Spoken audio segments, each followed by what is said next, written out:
పక్షుల గ్రామం చాలా చిన్నది. కానీ అక్కడుండే పక్షుల మధ్య ఆప్యాయతలు చాలా పెద్దవి. ఆ ఊరు నుండి సిటీకి వెళ్ళడానికి కనీస రవాణా సౌకర్యాలు లేవు. ఆ ఊరికి ఉన్న ఏకైక రవాణా ఆధారం తుని పిచ్చుక నడిపే పాత బస్సు. తుని పిచ్చుక తన కూతురు బుజ్జి పిచ్చుకతో కలిసి ఆ ఊర్లోనే ఉంటుంది. ఉదయం సిటీకి పనులకు వెళ్లే కూలీలు, ఆఫీసులకు వెళ్లే ఉద్యోగులు, కాలేజీలకు వెళ్లే పిల్లలు అందరికీ తుని బస్సే దిక్కు. తుని చాలా మంచిది.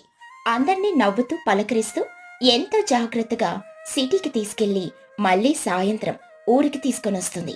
రోజు ఉదయం ఊరి బస్ స్టాప్ దగ్గర పక్షులన్నీ బస్సు కోసం ఎదురుచూస్తూ కబుర్లు చెప్పుకోవడం ఒక ఆనవాయితీ.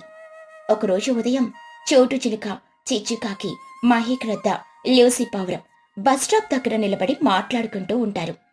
చోటు చిలుక వాచ్ చూసుకుంటూ, అబ్బా ఏంటి చిచ్చు, ఈ రోజు మన తుని ఇంకా రాలేదు. నాకు ఈ రోజు ఆఫీస్ లో చాలా ముఖ్యమైన మీటింగ్ ఉంది. బాస్ ఏమో టైంకి రాకపోతే నా ఉద్యోగం పీకేస్తానని నిన్ననే వార్నింగ్ ఇచ్చాడు. టైం చూస్తే 8 అవుతుంది. చిచ్చుకాకి నవ్వుతూ, కంగారు పడక చోట, తుని ఎప్పుడు టైంకి కరెక్ట్ గా వస్తుంది. బహుశా దారిలో ఎక్కడైనా డీజిల్ కొట్టించుకోవడానికి ఆగిందేమో. అయినా తుని బస్సు లేకపోతే మన ఊరి పరిస్థితి ఏంటి చెప్పు. మన బతుకులు ఆ బస్సు చక్రాల మీదే నడుస్తున్నాయి. నిజమే చిచ్చు, మనకి ఊర్లో కార్లు, బైకులు లేవు. ఉన్న ఈ ఒక్క బస్సులో మనం రోజు సిటీకి వెళ్లి పనులు చేసుకుని మళ్ళీ ప్రశాంతంగా ఊరికి చేరుకుంటున్నాం. తుని డ్రైవింగ్ చేస్తుంటే అస్సలు కుదుపులు కూడా ఉండవు. ఎంత హాయిగా నిద్రపోతూ వెళ్తామో కదా. లూసీ పౌరం భుజాన హ్యాండ్ బ్యాగ్ వేసుకుని, అవును మహిగారు, మా ఆఫీస్లో కలీగ్స్ అందరూ కూడా నన్ను అడుగుతూ ఉంటారు, రోజు పల్లెటూరు నుండి సిటీకి అంత దూరం బస్సులో ఎలా వస్తావు లూసీ అని. వాళ్ళకేం తెలుసు మన తుని బస్సులో వచ్చే మజా ఏంటో. అందులో పాటలు పాడుకుంటూ కథలు చెప్పుకుంటూ వస్తుంటే అసలు ప్రయాణం చేసిన ఆలుపే రాదు. అదిగో మన గురించి మాట్లాడుకుంటుంటే అటువైపు నుండి బస్సు వస్తున్న సౌండ్ వినిపిస్తోంది. మన తుని వచ్చేసింది. దూరం నుండి పామ్ పామ్ అని హారన్ కొట్టుకుంటూ తుని పిచ్చుక బస్సు బస్ స్టాప్ దగ్గరకొచ్చి ఆగుతుంది. ముందు సీట్లో తుని కూతురు పుచ్చి పిచ్చుక కూర్చుని అందర్నీ చూసి చెయ్యి ఊపుతూ నవ్వుతూ ఉంటుంది. తుని పిచ్చుక నవ్వుతూ, గుడ్ మార్నింగ్ అందరికి. ఏంటి చోటు, నాకోసం చాలా సేపటి నుండి వెయిట్ చేస్తున్నట్లున్నావు. నిన్నట్లాగే ఈ రోజు కూడా నీకు మీటింగ్ ఉందా ఏంటి? చోటు చిలుక బస్ ఎక్కుతూ, అబ్బా నీకన్నీ గుర్తున్నాయా తుని? అవును, మీటింగ్ ఉంది. నువ్వు లేట్ చేసావని కంగారు పడ్డాను. త్వరగా పోనివ్వు. చిచ్చుకాకి మెట్లెక్కుతూ, ఏమీ తుని, ఈ రోజు నీ మొహం కొంచెం డల్ గా ఉందేంటి? రాత్రి సరిగ్గా నిద్రపోలేదా? జ్వరం ఏమైనా వచ్చిందా? తుని పిచ్చుక స్టీరింగ్ తిప్పుతూ, ఏం లేదు చిచ్చు, రాత్రి కొద్దిగా చలిగాలికి దగ్గు, ఒళ్ళు నొప్పులు వచ్చాయి. అయినా నేను బస్సు తీయకపోతే మీరంతా ఆఫీసులకి, కాలేజీలకి ఎలా వెళ్తారని ఉదయాన్నే టాబ్లెట్ వేసుకుని వచ్చేశాను. లోపల కూర్చోండి, నేను జాగ్రత్తగా తీసుకెళ్తాను. మహిగ్రద్ద వెనక సీట్లో కూర్చొని, చూసావా లూసీ, తుని తన ఆరోగ్యం బాగలేకపోయినా మన కోసం బస్సు నడుపుకుంటూ వచ్చింది. తనకి మన ఊరంటే, మనమంటే ఎంత ప్రేమ చూడు. అవును మహిగారు, మన తుని చాలా గ్రేటు. తుని, నువ్వు కొంచెం నెమ్మదిగానే తోలు, మాకెలాంటి కంగారు లేదు. నీ హెల్త్ ముఖ్యం మాకు. బుజ్జి పిచ్చుక వెనక్కి తిరిగి, నేను చెప్పాను మా అమ్మకి, అమ్మా ఈరోజు బస్ వద్దమ్మా, నువ్వు రెస్ట్ తీసుకో అని. కానీ మా అమ్మ వినలేదు లూసీ ఆంటీ. నా కోసం ఊరంతా బస్ స్టాప్ లో వెయిట్ చేస్తారు తల్లి, వాళ్ళ పనులు ఆగిపోతాయి అని బలవంతంగా లేచొచ్చింది. తుని పిచ్చుక నవ్వుతూ, ఏం లేదు పుచ్చి, నాకేం అవ్వలేదు. మీరు హాయిగా పాటలు పాడుకోండి, నేను సిటీలో డ్రాప్ చేస్తాను. అలా ఆ రోజు అందరూ తుని బస్సులో సంతోషంగా సిటీకి వెళ్లి మళ్ళీ సాయంత్రం ఊరికి తిరిగొస్తారు. కాని ఆ రాత్రి తుని పిచ్చుకకు విపరీతమైన జ్వరం వస్తుంది. చలితో వణికిపోతూ మంచం మీద నుండి లేవలేని పరిస్థితికి చేరుకుంటుంది. మరుసటి రోజు ఉదయం ఎప్పట్లాగే ఊరి పక్షులన్నీ బస్ స్టాప్ దగ్గర క్యూ కట్టి నిలబడతాయి. సమయం 8 అవుతుంది, 9 అవుతుంది. కాని బస్సు జాడ ఉండదు. చోటు చిలుక కంగారుగా అటూ ఇటూ తిరుగుతూ, ఏంటి చిచ్చు, 9 అవుతుంది, ఇంకా తుని బస్సు రాలేదు. ఈ రోజు నేను ఆఫీస్కి వెళ్ళకపోతే ఖచ్చితంగా నా ఉద్యోగం పీకేస్తారు. నాకు చాలా టెన్షన్ గా ఉంది. అసలు తునికి ఏమై ఉంటుంది? అవును చోటు, తుని ఎప్పుడు ఇంత లేట్ చెయ్యదు కదా. నిన్న ఉదయమే తనకి ఒంట్లో బాగాలేదని చెప్పింది. ఒకవేళ జ్వరం ఎక్కువై రాలేకపోయిందా ఏమిటి? మనమందరం ఇక్కడే ఉండిపోయాం. ఎవరి దగ్గరైనా తుని నెంబర్ ఉందా? ఫోన్ చేద్దాం. నేను ఫోన్ చేశాను మహిగారు, కానీ తుని ఫోన్ కలవడం లేదు. నాకు ఆఫీసులో ఈరోజు చాలా ముఖ్యమైన ఫైల్ సబ్మిట్ చేయాలి. నేను ఎలాగైనా సిటీకి వెళ్ళాలి. ఇప్పుడు మనం ఏం చేద్దాం? ఇక్కడ వేరే బస్సులు కూడా రావు కదా. చిచ్చుకాకి ఆలోచిస్తూ వేరే బస్సులు రావు గాని ఊరి చివరన ఆ చిక్కి పక్షిగాడి ఆటో స్టాండ్ ఒకటి ఉంది కదా, వాడి దగ్గర ఆటోలుంటాయి. తప్పదు, ఈ రోజుకి వాడి ఆటో మాట్లాడుకుని వెళ్దాం పదండి. లేకపోతే అందరి పనులు నాశనం అయిపోతాయి. పదండి వెళ్దాం. పక్షులన్నీ కంగారుగా పరిగెత్తుకుంటూ చిక్కి పక్షి ఆటో స్టాండ్ దగ్గరికి వెళ్తాయి. అక్కడ ఒక పెద్ద చిక్కి పక్షి ఆటో మీద కాలు వేసుకుని గర్వంగా బీడీ తాగుతూ ఉంటాడు. వాళ్ళని చూసి కుటిలమైన నవ్వు నవ్వుతాడు.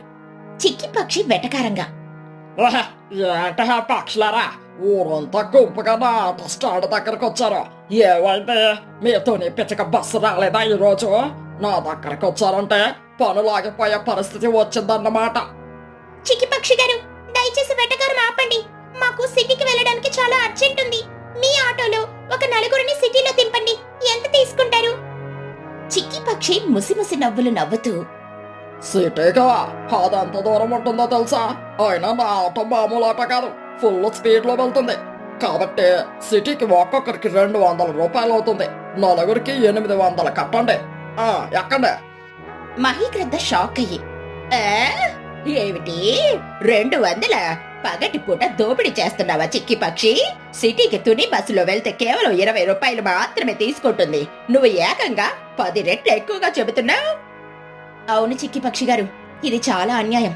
కష్టపడి ఆఫీసులో పని చేసుకునే ఉద్యోగులం. రోజు ప్రయాణానికి 200 అంటే మేమెక్కడి నుండి తేగలం?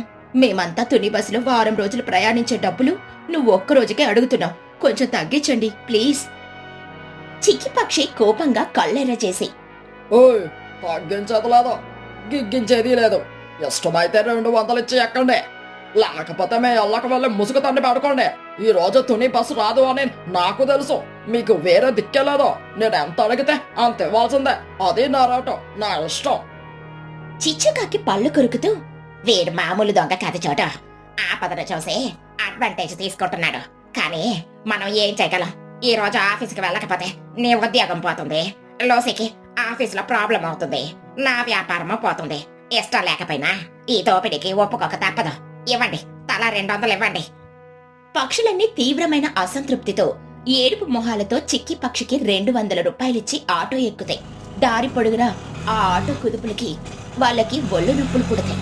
సాయంత్రం సిటీ నుండి తిరిగి రావడానికి కూడా వాళ్ళు ఇంకో 200 కట్టాల్సి వస్తుంది. పక్షులన్నీ రాత్రికి ఊరికి చేరుకునేసరికి వాళ్ళ జోబులు ఖాళీ అయిపోతాయి.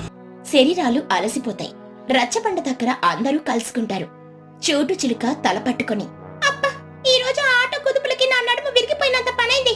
వాడికి 400 ఇచ్చుకున్నాను. నా వారం రోజుల జీతం ఈ ఒక్క రోజు ప్రయాణానికి పోయింది. తుని బస్సు ఎంత హాయిగా, ఎంత ప్రశాంతంగా ఉండేదో ఈ రోజే తెలిసొచ్చింది. అవును చోటు, ఆ చిక్కి పక్షిగాడు దొంగ కంటే దారుణంగా దోచుకున్నాడు. డబ్బుల గురించి పక్కన పెడితే అసలు మన తునికి ఏమైంది? పొద్దుట్ నుండి ఒక్కసారి కూడా బయటికి రానేలేదు.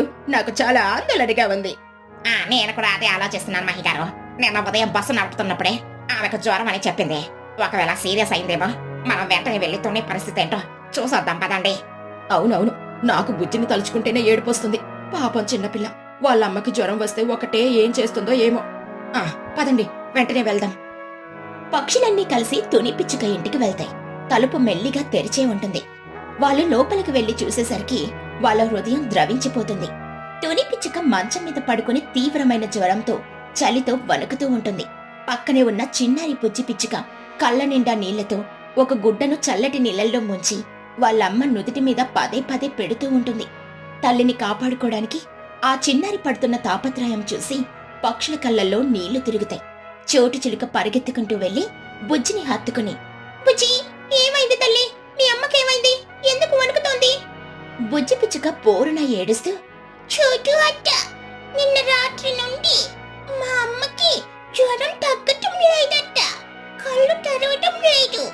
ఉదయం లేచి నా కోసం ఊరంతా బస్ స్టాప్ లో ఎదురు చూస్తూ ఉంటారు బుజ్జి. నన్ను వెళ్ళనివ్వు అని మంచం దిగిపోయి కింద పడిపోయిందట. నాకు భయమేస్తుందట. మా అమ్మకి ఏమీ కాదు కదా. మా అమ్మని కాపాడండట. మహిగ్రద్ద కన్నీళ్లు తుడుచుకుంటూ, ఏడవకు తల్లి, నీకెంత కష్టం వచ్చింది మీ అమ్మకేమీ కాదు మేమున్నాం కదా. చిచ్చు, నువ్వు వెంటనే వెళ్ళి మన ఊరి డాక్టర్ కొంగ గారిని తీసుకొనిరా, పరిగెత్తు. ఆ, ఇప్పుడే వెళ్తున్నాను మహిగారు. చోటు, మన తుని పొద్దుటి నుండి ఏమీ తినుండదు, వంటగదిలో కూడా ఏమీ లేదు. నేను నువ్వు కలిసి వెంటనే కొంచెం వేడివేడిగా జావా, పప్పు, అన్నం వండుకుందాంరా. బుజ్జికి కూడా ఆకలిగా ఉండుంటుంది. పదలూసి, మన తుని కోసం ఈ మాత్రం చేయలేమా? కొద్దిసేపట్లో చిచ్చుకాకి డాక్టర్ కొంగను తీసుకుని వస్తుంది. డాక్టర్ కొంగ గారు తుని పిచ్చుకను పరీక్షించి ఒక ఇంజెక్షన్ ఇచ్చి కొన్ని మందులు రాసిస్తారు. కంగారు పడాల్సిన అవసరం ఏమీ లేదు మహిగారు. బాగా అలసిపోవడం వల్ల, చలిగాలి తగలడం వల్ల తీవ్రమైన వైరల్ ఫీవర్ వచ్చింది. ఇంజెక్షన్ ఇచ్చాను కాబట్టి ఉదయానికి జ్వరం తగ్గుతుంది. కానీ రేపు ఆదివారం కదా, ఖచ్చితంగా పూర్తి విశ్రాంతి తీసుకోవాలి. కనీసం 2 రోజులు బస్సు నడపకూడదు. నేను మళ్ళీ రేపొచ్చి చూస్తాను. చాలా ధన్యవాదాలు డాక్టర్ గారు. మీరు చెప్పినట్లే తునికి మేము రెస్ట్ ఇప్పిస్తాము. డాక్టర్ వెళ్లిపోయాక చోటు చిలుక లూసీ పౌరం వండిన వేడి వేడి జావను తుని పిచ్చుకకు మెల్లిగా తాగిస్తారు. బుజ్జికి కూడా కడుపు నిండా అన్నం పెడతారు. జావ తాగిన కాసేపటికే తుని పిచ్చుక మెల్లిగా కళ్ళు తెరుస్తుంది. తన చుట్టూ ఊరి పక్షులన్నీ ఉండడం చూసి ఆమె కళ్ళల్లో ఆనంద బాష్పాలు రాలుతాయి. తుని పిచ్చుక కంగారుగా, నీరసంగా, చోటు, మహిగారు, లూసీ, మీరందరూ ఇక్కడున్నారేంటి? ఉదయం నా వల్ల మీకెంత కష్టం వచ్చిందో. బస్సు రాక మీరు పనులకి, ఆఫీసులకి ఎలా వెళ్లారోనని నేను రాత్రంతా కుమిలిపోయాను. నన్ను క్షమించండి. పిచ్చితోనే దానికి ఎందుకు ఏడుస్తున్నావు? బస్సు రాకపోతే మేము ఒక్కరోజు కష్టపడతాం గాని నువ్వు లేకపోతే మా ఊరి బతుకే లేదు. నువ్వు రోజు మా కోసం ఎంత కష్టపడుతున్నావో ఈ రోజే మాకు తెలిసొచ్చింది. నీ ప్రేమ ముందో మేము పడ్డ ఆటో కష్టాలు ఒక లెక్క కాదు. అవును తుని, నువ్వు మా ఊరికి బస్సు డ్రైవర్వి మాత్రమే కాదు, మా కుటుంబ సభ్యురాలివి. నీకు కష్టం వస్తే మేము చూస్తూ ఎలా ఊరుకుంటావు చెప్పు? రేపు ఆదివారం నువ్వు మంచం దిగడానికి వీల్లేదు. బుజ్జికి నీకు వంట చేసి పెట్టే బాధ్యత మా అందరిది. నువ్వు పూర్తిగా కోలుకున్నాకే బస్సు తీయాలి. బుజ్జి పిచ్చుక సంతోషంగా నవ్వుతూ, చూసావా అమ్మ, నేను చెప్పానా మన ఊరి వాళ్ళు చాలా మంచి వాళ్ళని. వీళ్ళు నాకు అన్నం పెట్టి నీకు మందులిప్పించి నన్నంటూ ఓదార్చారు. నాకిప్పుడు భయం మొత్తం పోయిందమ్మా. తుని పిచ్చుక చేతులు జోడిస్తూ, మీ అందరికీ నేను ఎప్పటికీ రుణపడి ఉంటాను. నా బిడ్డని నన్ను ఈ రోజు కాపాడుకున్నారు. ఇది నా ఇల్లు కాదు, నా పెద్ద కుటుంబం. ఆదివారం అంతా కూడా ఊరి పక్షులన్నీ వంతుల వారీగా తుని పిచ్చుక ఇంటికొచ్చి ఆమెకు సేవలు చేస్తాయి. చికెన్ సూప్, పండ్ల రసాలు ఇస్తూ ఆమెను ఎంతో జాగ్రత్తగా చూసుకుంటారు. వాళ్ళ ప్రేమ, ఆప్యాయతల వల్ల తుని పిచ్చుక ఒక్క రోజులోనే పూర్తిగా కోలుకుంటుంది. సోమవారం ఉదయం సూర్యుడు ఉదయిస్తాడు. ఊరి పక్షులన్నీ బస్ స్టాప్ దగ్గర నిలబడుంటాయి. అప్పుడే దూరం నుండి పామ్ పామ్ అని హారన్ వినబడుతుంది. అందరి ముఖాల్లో ఆనందం వెల్లువిరుస్తుంది. వావ్, మన తుని బస్సు వచ్చేసింది. బస్సు వచ్చి ఆగుతుంది. తుని పిచ్చుక ఎంతో ఉత్సాహంగా, ఆరోగ్యంగా నవ్వుతూ స్టీరింగ్ మీద చేతులు వేసి కనిపిస్తుంది. పక్షులన్నీ బస్సు ఎక్కుతాయి. గుడ్ మార్నింగ్ తుని, ఏంటి ఈ రోజే వచ్చేసావు? నీ ఆరోగ్యం ఇప్పుడు ఎలా ఉంది? నీరసం తగ్గిందా? తుని పిచ్చుక నవ్వుతూ, నాకేం కాలేదు మహిగారు. మీ అందరి ప్రేమ, మీరు పెట్టిన ఆ వేడి వేడి జావా నన్నొక్క రోజులోనే సూపర్ ఉమెన్ని చేసేసాయి. నాకిప్పుడు రెట్టింపు బలం వచ్చింది. రండి కూర్చోండి, నేను ఈ రోజు మిమ్మల్ని విమానం కంటే స్పీడ్ గా సిటీకి తీసుకువెళ్తాను. విమానం వద్దు తుని, నీ పాత బస్సులోనే మాకు ప్రాణం నిమ్మలంగా ఉంటుంది. నీతో కబుర్లు చెప్పుకుంటూ ఆఫీస్కి వెళితే ఆ రోజంతా హుషారుగా ఉంటుంది. చిచ్చుకాకి నవ్వుతూ, అవునతోనే ఆ చిక్కి పక్షి గారికి ఆటో కష్టాలు పడలేక చచ్చామనుకో, నీ బస్సులో ఎక్కితే గాని ఆఫీస్కి వెళ్తున్న ఫీల్ రాలేదు మాకు. నీకు ఎప్పటికీ మా ఊరి తరపున రుణపడి ఉంటాంతోనే. నేను కూడా మీ అందరికీ రుణపడి ఉంటాను చిచ్చు. కష్టకాలంలో నా కోసం వచ్చిన నా ఊరి పక్షులకు ఇకపై నేను ప్రాణం పెట్టి సేవ చేస్తాను. పదండి, మన ప్రయాణం మొదలు పెడదాం. అలా బస్సు సంతోషంగా సిటీ వైపు కదులుతుంది. బస్సులో పక్షుల నవ్వులు, పాటలు ఆ పల్లెటూరి దారి పొడుగునా ప్రతిధ్వనిస్తూ ఉంటాయి. ఒక చిన్న బస్సు ఊరి పక్షులందర్నీ ఎలా ఒకే తాటిపై నడిపిస్తుందో, కష్టకాలంలో పక్షుల మధ్య ఐక్యమత్యం ఎంత గొప్పదో వాళ్ళందరికీ అర్థమవుతుంది. తుని పిచ్చుక తన ఊరి ప్రజల మీద మరింత ప్రేమతో ప్రతిరోజు ఎంతో ఆనందంగా బస్సు నడుపుతూ తన జీవితాన్ని కొనసాగిస్తుంది. చెట్టు తొర్రలో ఇల్లులు. పక్షుల గ్రామానికి దూరంగా ఉన్న దట్టమైన అడవిలో పక్షులన్నీ కొత్తగా ప్రశాంతంగా జీవించడం మొదలుపెట్టాయి. ఊరిలో ఉన్న కాలుష్యం, ఉక్కపోత భరించలేక తుని పిచ్చుక, చోటు చిలుక, చిచ్చుకాకి, మహిగ్రద్ద ఇంకా లూసీ పావురం కుహుబాతు అందరూ అడవిలోకి వలస వచ్చారు. అక్కడున్న అతిపెద్ద మహావృక్షాలకు అందంగా తొర్రలు చేసుకుని వాటిని తమ ఇల్లుగా మార్చుకున్నారు. ఒక పెద్ద చెట్టులో కింద భాగంలో తుని పిచ్చుక, పై భాగంలో చోటు చిలుక ఇల్లు చేసుకున్నారు. పక్కనే ఉన్న మరో పెద్ద చెట్టులో కింద చిచ్చుకాకి, పైన మహిగ్రద్ద ఉంటారు. ఇంకో చెట్టులో కింద లూసి పౌరం, పైన కుహుబాతు ఉంటారు. ఒకరోజు ఉదయం చల్లటి గాలి వేస్తూ ఉండగా అందరూ తమ చెట్ల కింద కూర్చొని సంతోషంగా మాట్లాడుకుంటూ ఉంటారు. తుని పిచ్చుక కళ్ళు మూసుకొని చల్లటి గాలిని ఆస్వాదిస్తూ, అబ్బా ఏంటి చోటు ఈ గాలి, ఎంత స్వచ్ఛంగా ఉందో కదా. మన పాత ఊరిలో ఈ పాటికి ఎండవేడికి తట్టుకోలేక ఫ్యాన్లు వేసుకుని చెమటలు కక్కుతూ ఉడికిపోయేవాళ్ళం. ఈ అడవిలోకి వచ్చి చెట్టు తొరలో ఇల్లు కట్టుకోవడం మన జీవితంలో తీసుకున్న అతి గొప్ప నిర్ణయం చోటు. చోటు చిలుక చెట్టుపై నుండి తొంగి చూస్తూ, అవును తుని, నువ్వు కింద ఉన్నావు కాబట్టి నీకు చల్లటి గాలొస్తుంది. నేను పైన ఫస్ట్ ఫ్లోర్ లో ఉన్నాను కదా, నాకైతే ఏకంగా ఆకాశంలో తేలుతున్న ఫీలింగ్ వస్తుంది. ఈ చెట్టు తొర్ర లోపల ఎంత చల్లగా ఉందంటే సిటీలో ఉండే ఏసీలు కూడా దీని ముందు పనికిరావు. రాత్రైతే నేను కప్పుకోవడానికి 2 దుప్పట్లు తీస్తున్నాను తెలుసా. చిచ్చుకాకి పక్క చెట్టు కింద నుండి అరుస్తూ, ఏమిటి చోట, నీ ఫస్ట్ ఫ్లోర్ కే అంత బిల్డప్ ఇస్తున్నావు? నా చెట్టు తొర చూడు ఎంత విశాలంగా ఉందో. నేను ఏకంగా 2 గదులు చెక్కున్నాను. కింద నేనుంటాను కాబట్టి నాకు అటు ఇటు తిరగడానికి భలే సుఖంగా ఉంది. ఆ పైనున్న మహిగ్రద్దకి మాత్రం రోజు మెట్లెక్కలేక ఆయాసం వచ్చేస్తుంది కాబోలు. మహిగ్రద్ద పైనుండి నవ్వుతూ, హోసిని పిచ్చిగాని, చిచ్చు, నాకు ఆయాసం వస్తుందని ఎవరు చెప్పారు? నేను గ్రద్దని, ఆకాశంలో ఎత్తుగా ఎగరడం నా నైజం. అందుకే కావాలనే నేను ఈ 2nd ఫ్లోర్ కు తీసుకున్నాను. పైనుండి చూస్తుంటే అడవంతా నా కళ్ళ కింద కనిపిస్తుంది. పైగా నీ వంటల వాసన, నీ అరుపులు నాకు పెద్దగా వినిపించవు. నేనిక్కడ పైన నా తొర్రలో చాలా ప్రశాంతంగా ఉన్నాను. లూసీ పౌరం తన చెట్టు దగ్గర నుండి నడుచుకుంటూ వస్తూ, మీరిద్దరు ఎప్పుడు పై స్థానం కింది స్థానం అని కొట్టుకుంటూనే ఉంటారా? మమ్మల్ని చూడండి, నేను కింద హాయిగా నిద్రపోతుంటే పైన కుహుబాతు చప్పుడు చేయకుండా తన పనులు తాను చేసుకుంటుంది. ఈ చెట్టు తొర్రల వల్ల మనకు వాన వచ్చినా ఎండ వచ్చినా ఎలాంటి ఇబ్బంది లేదు. కుహుబాతు లూసీ వెనకాలే వస్తూ, నిజమే లూసీ, మన పాత మట్టిల్లు వానొస్తే కారిపోయేవి. కానీ ఈ చెట్టు బ్రౌను చాలా గట్టది కదా, వాన చుక్క లోపలికి రావడం లేదు. కానీ నాకు చిన్న బాధగా ఉంది తుని, మనం ఇక్కడ ఇంత పచ్చదనం మధ్య ఎంత ప్రశాంతంగా చల్లగా బ్రతుకుతున్నాం కదా. కానీ సిటీలో ఉద్యోగాలు చేసుకుంటున్న మన పిల్లలు బుజ్జి, బన్ను, చిన్ను మాత్రం ఆ కాంక్రీట్ జంగిలిలో కార్ల పొగలో మాడిపోతున్నారు. వాళ్ళకి మనం ఇక్కడ ఉన్నామన్న విషయం కూడా తెలియదు కదా. తుని పిచ్చుక నెట్టేరుస్తూ, అవును కుహు గారు, నా బుజ్జికి ఎప్పుడు ఏసీ ఆఫీస్లో కూర్చుని కళ్ళు, నడుము నొప్పులు వస్తున్నాయని చెబుతుంటుంది. కాని వాళ్ళకి మనం ఇక్కడ అడవిలోకి మారిపోయి చెట్ల తొర్రలో అపార్ట్మెంట్స్ కట్టుకున్నామని చెబితే వాళ్ళు నమ్మరు. వాళ్ళకి హాలిడేస్ వచ్చినప్పుడు వాళ్ళే వస్తారు కదా, అప్పుడు చూసి ఆశ్చర్యపోతారు. అప్పటి వరకు వాళ్ళకి సర్ప్రైజ్. వాళ్ళొస్తే ఈ పచ్చదనం చూసి, ఈ తొర్రలో ఉన్న చల్లదనం చూసి మళ్ళీ సిటీకి వెళ్ళమన్నా వెళ్ళరు. సరే టైం అవుతుంది, నేను వెళ్ళి వంట చేసుకుంటాను, మీరు కూడా వెళ్ళండి. ఇక్కడ పెద్దవాళ్ళు అడవిలో హాయిగా ఉంటే సిటీలో మాత్రం బుజ్జి పిచ్చుక, పన్ను చిలుక, చిన్నుకాకి తమ ఆఫీస్ పనులతో ట్రాఫిక్ తో విసిగిపోయి ఉంటారు. ముగ్గురు కలిసి ఒకరోజు సాయంత్రం కాఫీ షాప్ లో కలుసుకుంటారు. బుజ్జి పిచ్చుక అలసిపోయి కాఫీ తాగుతూ, అబ్బా నా వల్ల కావట్లేదురా పండుగ. ఈ ల్యాప్టాప్ ముందు ఉదయం నుండి రాత్రి వరకు కూర్చొని నా కళ్ళు మండిపోతున్నాయి. అసలు పచ్చటి చెట్టు చూసి ఎన్ని నెలలైపోయిందో తెలుసా? నా బాధ కూడా అదే బుజ్జే. రోజు ఆ ట్రాఫిక్ లో ఆఫీస్కి వెళ్ళి వచ్చేసరికి నా సగం ప్రాణం గాల్లో కలిసిపోతుంది. ఆ బండ్ల పొగ, ఆ హార్మోన్ల సౌండ్ తో నాకు పిచ్చెక్కిపోతుంది. ప్రశాంతంగా ఒక్కరోజు కూడా పడుకోలేకపోతున్నాను. చిన్నుకాకి ఉత్సాహంగా అక్కడికి పరిగెత్తుకుంటూ వస్తూ, ఒరే పన్ను, బుజ్జి, మీకు ఒక సూపర్ గుడ్ న్యూస్ రా. మన కంపెనీ వాళ్ళు మన టీం అందరికి ఒక వారం రోజులు హాలిడేస్ ఇచ్చారు. రేపటి నుండి వారం రోజుల పాటు మనకు ఫ్రీడమ్ రా. ల్యాప్టాప్లు మూసేయొచ్చు. బుజ్జి పిచ్చుక గంతేస్తూ, వావ్, నిజంగానా చిన్నుకా? ఇది నిజంగా సూపర్ న్యూస్.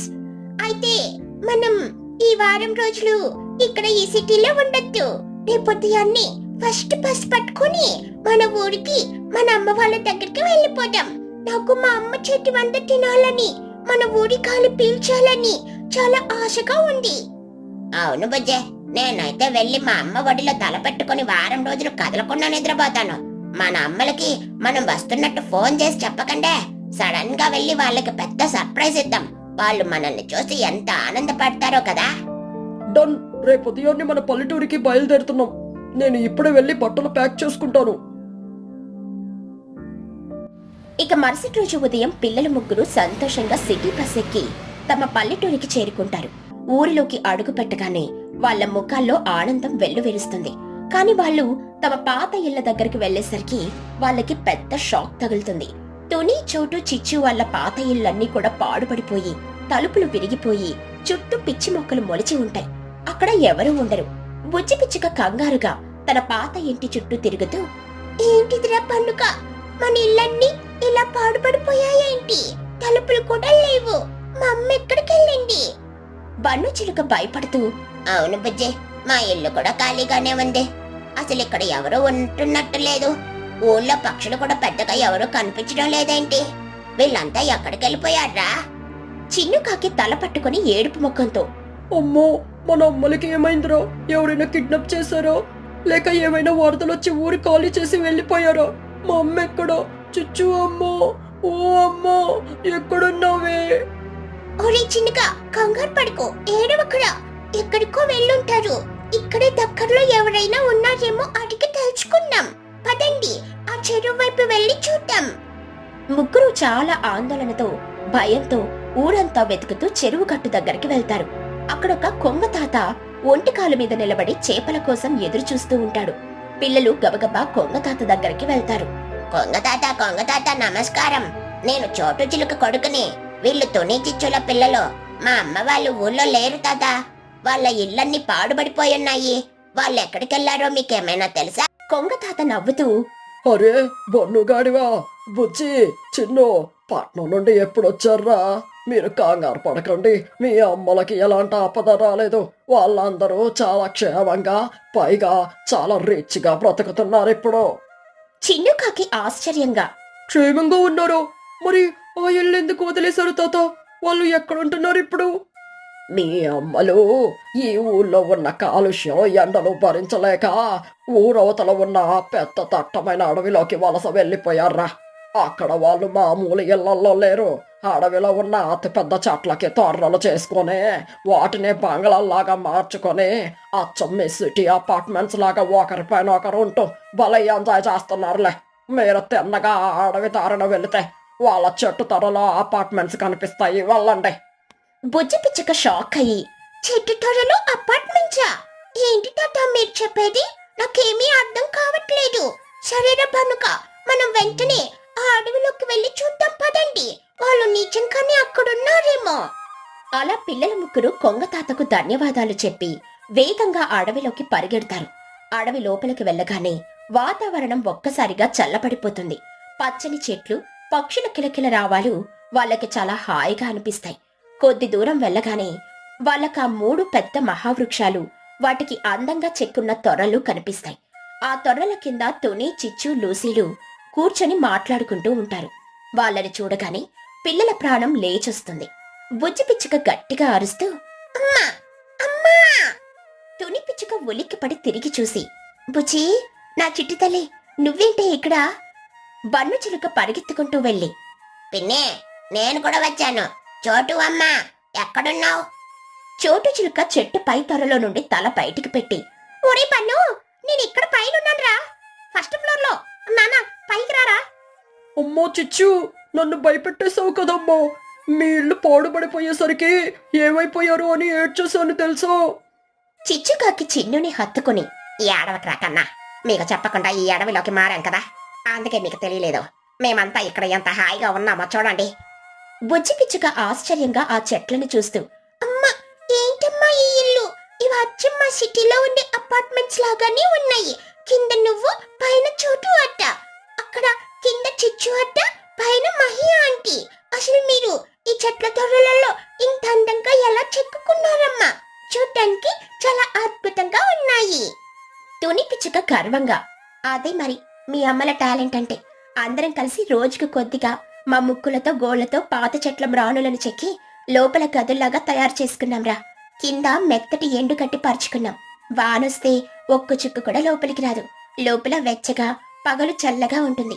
రా బుజ్జి, లోపలికి వెళ్ళి చూడు. బుజ్జి, పన్ను, చిన్ను ముగ్గురు ఎంతో ఉత్సాహంగా ఆ చెట్టు తొర్రల లోపలికి వెళ్తారు. లోపల ఆ విశాలమైన గదిని, కిటికీలాగా చేసిన చిన్న రంధ్రాల నుండి వస్తున్న చల్లటి గాలిని ఆస్వాదిస్తారు. బన్ను చిలుక మంచం మీద లాంటి గడ్డి మీద పడుకొని, వా అమ్మా, నేను సిటీలో రోజుకి 2000 కరెంటు బిల్లు కట్టినా నా ఏసీలో ఇంత చల్లటి గాలి రాదమ్మా. ఇక్కడ అసలు ఒక్కపోత అనేదే లేదు. నాకైతే ఇప్పుడే కళ్ళు మూతలు పడిపోతున్నాయి. సిటీ లైఫ్ ఒక పెద్ద స్కామ్ అమ్మో. ఈ అడవి లైఫే నిజమైన స్వర్గం. అవును బన్ను, నేను మా అమ్మ ఇంటికెళ్ళాను. అక్కడ లోపల 2 గదులున్నాయి తెలుసా. మా అమ్మ ఎప్పుడు కరెంటు బిల్లని ఏడ్చేది. ఇక్కడ కరెంటు లేకపోయినా పగలు వెళ్తారు, రాత్రి ప్రశాంతత పొలే ఉన్నాయి. పిల్లలు పెద్దలు అందరూ కలిసి ఆ పెద్ద చెట్ల మధ్య పచ్చిక పాయల మీద కూర్చొని ఆనందంగా భోజనాలు చేస్తారు. సిటీ జంక్ ఫుడ్ తిని విసిగిపోయిన పిల్లలకి ఆ ప్రకృతి మధ్యలో అమ్మ చేతి వంట అమృతంలా అనిపించింది. భోజనాలయ్యాక సాయంత్రం వేళ పిల్లల ముగ్గురు ఒక కొమ్మ మీద కూర్చొని మాట్లాడుకుంటారు.